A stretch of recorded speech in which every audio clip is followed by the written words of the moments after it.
Welcome in dream high academy. Dream high academy में आपका स्वागत है। JKSB क्लास फोर्थ अब कुछ समय के बाद या एक दिन के बाद या 2 दिन के बाद विद इन ए वीक, जिस तरह से कहा गया था JKSB की तरफ से कि हम जो है वो शॉर्टलिस्ट करेंगे डॉक्यूमेंट वेरिफिकेशन के लिए कैंडिडेट्स को, और जो भी कैंडिडेट्स होंगे हर किसी कैटेगरी में उनको जो है वो शॉर्टलिस्ट किया जाएगा इस पर 1:4 रेशो। जी हाँ, इस पर 1:4 रेशो, और वो बनते हैं लगभग 34,000 प्लस कैंडिडेट्स। जी हाँ, 34,300 के आसपास कैंडिडेट्स वो बनते हैं। और यहाँ पे क्वेश्चन ये है, जी हाँ, डॉक्यूमेंट वेरिफिकेशन में कौन सी रैंक तक जो है वो शॉर्टलिस्ट होगा, यानी कौन कौन से और कितने जो है वो डॉक्यूमेंट वेरिफिकेशन के लिए शॉर्टलिस्ट किए जाएंगे। ये है एक तरह से बहुत सा सवाल, बहुत से स्टूडेंट्स के एस्पिरेंट्स के मन में ये सवाल जो है वो लगातार गर्दिश कर रहा है।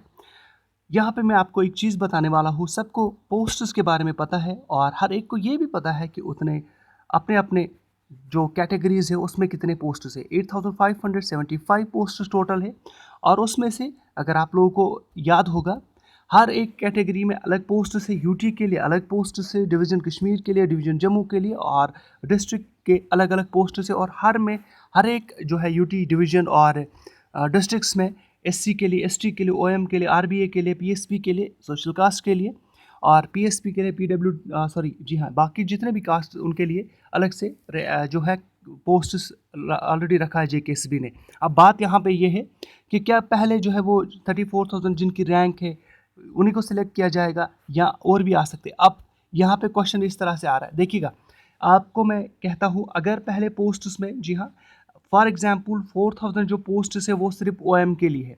आप इसको एज्यूम कर लीजिएगा फॉर एग्जांपल हाइपोथेटिकली। यहाँ पे 4,000 में से, जी हाँ, 4,000 में से जब आप रूल 1:4 लागू करोगे तो वो टोटल बन जाते हैं आपके आसपास 16,000। जी हाँ, 16,000 जो पोस्ट से, या हम कह सकते हैं कैंडिडेट्स जो है वो शॉर्टलिस्ट किए जाएंगे। कहाँ से? जो कि आपका ओपन मेरिट है। ओपन मेरिट से 16,000 को जो है वो शॉर्टलिस्ट किया जाएगा। अब बची बात 34,000 में से 16,000 को सिर्फ जो है वो ओपन मेरिट से ही है, लेकिन ऐसा नहीं है। जी हाँ, ऐसा नहीं है कि सिर्फ 16,000 ही होंगे। पहले 34,000 जिनकी रैंक होगी, जिनकी रैंक 34,000 होगी, यानी 34,300 तक, 1 to 34,300 तक जिनकी भी रैंक है उनको कतई तौर पे सिलेक्ट नहीं किया जाएगा। जी हाँ, अब उनमें से ऐसा देखा जाएगा कि 1 to 34,300 में से कितने ओएम कैंडिडेट्स इस सब में आते हैं, और इनको टोटल 16,000 निकालना है। जी हाँ, इनमें से टोटल 16,000 निकालना है। हो सकता है कि 1 to 34,000 जितनी भी रैंक है उसमें से ज़्यादातर जो है वो ओपन मेरिट के ही कैंडिडेट्स होंगे। मान लो 30,000 ओपन मेरिट के कैंडिडेट्स होंगे, उनको लेना कितना है?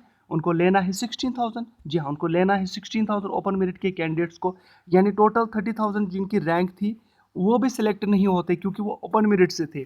और उसके बाद फिर इसी तरह से बाकी कैटेगरीज़ को भी देखा जाएगा। बाकी कैटेगरीज़ है, एससी एसटी है, वहाँ पे भी देखा जाएगा कि इनकी रैंक क्या है। आप याद रख लीजिएगा इनकी रैंक क्या है।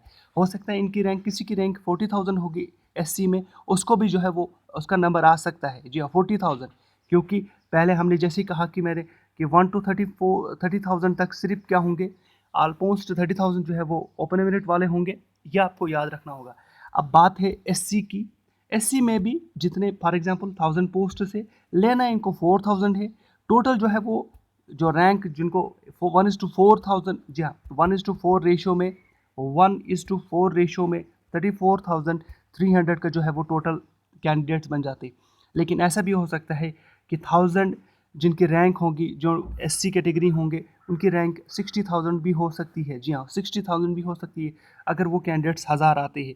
तो इस तरह से वो ये जो है वो यहाँ पे कंप्लीट करेंगे वन रेशो के हिसाब से। ये रैंक के हिसाब से नहीं चलेगा, अब रेशो के हिसाब से चलेगा, क्योंकि रेशो मैटर करता है और पोस्ट्स के हिसाब से। जी हाँ, जब पोस्ट 1,000 है, हर मान लीजिए फॉर एग्जांपल, उसके बाद 1:4 इनको लागू करना है, हो गया 4,000। जी हाँ, और अगर आपको 34,300 में से सिर्फ 4,000 एससी के लेने हैं, तो आप खुद अंदाज़ा लगा सकते हो कि उसमें क्या हो सकता है, कि शायद हो भी सकता है कि 1,000 सिर्फ एससी के कैंडिडेट्स होंगे 34,000 में, और बाकी जो जितने भी कैंडिडेट्स है जिनके रैंक ऊपर ऊपर तक, यानी 10, 40,000, 50,000, 60,000, जब तक ना वो 4,000 में आएंगे तब तक वो जो कम्प्लीटली उनका जो है वो लिस्ट नहीं बनेगा। तो इस तरह से ये रेशो काम करता है। तो ये कभी भी ये आप घबराइए मत कि 34,300 जो है पहले उनको सेलेक्ट किया जाएगा, जी नहीं। उनमें से ये देखा जाएगा कि एससी के कितने कैंडिडेट्स हैं, इसमें एसटी के कितने हैं, ये सारा जो है रेशो के हिसाब से तय होगा। सो हो सकता है जिसकी रैंक 60 होगी, 70 होगी, उनका भी चांस बन सकता है यहाँ पे। जी हाँ, 70 भी, 80 भी हो सकता है, क्योंकि रेशो डिपेंड करता है यहाँ पे, और रेशो के हिसाब से ही वो आगे बढ़ेंगे। Thank you very much.